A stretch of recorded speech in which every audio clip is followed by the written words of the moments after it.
সিলেটের গর্ব, মাঝ মাঠের ইঞ্জিন আবু বকর ভাই। সিলেটের সবুজ প্রান্তর থেকে বল পায়ে পথ চলা শুরু হয়েছিল তরুণ মিডফিল্ডার আবু বকর ভাইয়ের। ছোটবেলা থেকেই মাঝ মাঠে বল কন্ট্রোল, নিখুঁত পাসিং ভিশন আর দূরদর্শিতা দিয়ে সবার নজর কেড়েছিলেন তিনি।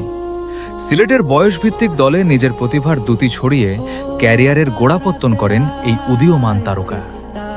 সিলেটের গণ্ডি পেরিয়ে ঢাকার ফুটবল মঞ্চে পা রেখেই নিজের জাত চিনিয়েছেন আবু বকর ভাই।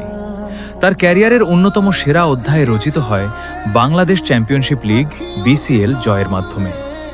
চ্যাম্পিয়ন দলের মাঝ মাঠের মূল কারিগর হিসেবে ট্রফি উঁচিয়ে ধরার পরই তার সামনে উন্মোচিত হয় দেশের ফুটবলের সর্বোচ্চ আসর বাংলাদেশ প্রিমিয়ার লিগের BPL রাজকীয় দরজা। এরপর আর পেছনে ফিরে তাকাতে হয়নি।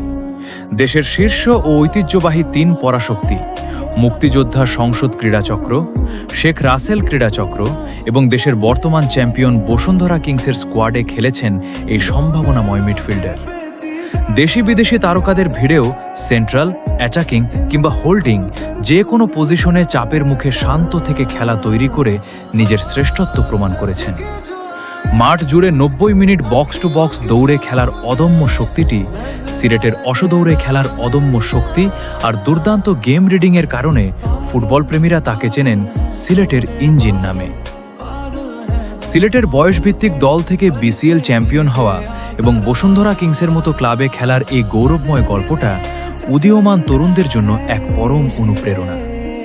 BPL কাঁপানো আবু বকর ভাইয়ের চোখে এখন একটাই শেষ লক্ষ্য, বাংলাদেশ জাতীয় দলের লাল সবুজ জার্সি গায়ে চড়িয়ে আন্তর্জাতিক অঙ্গনে সিলেট তথা পুরো দেশকে প্রতিনিধিত্ব করা।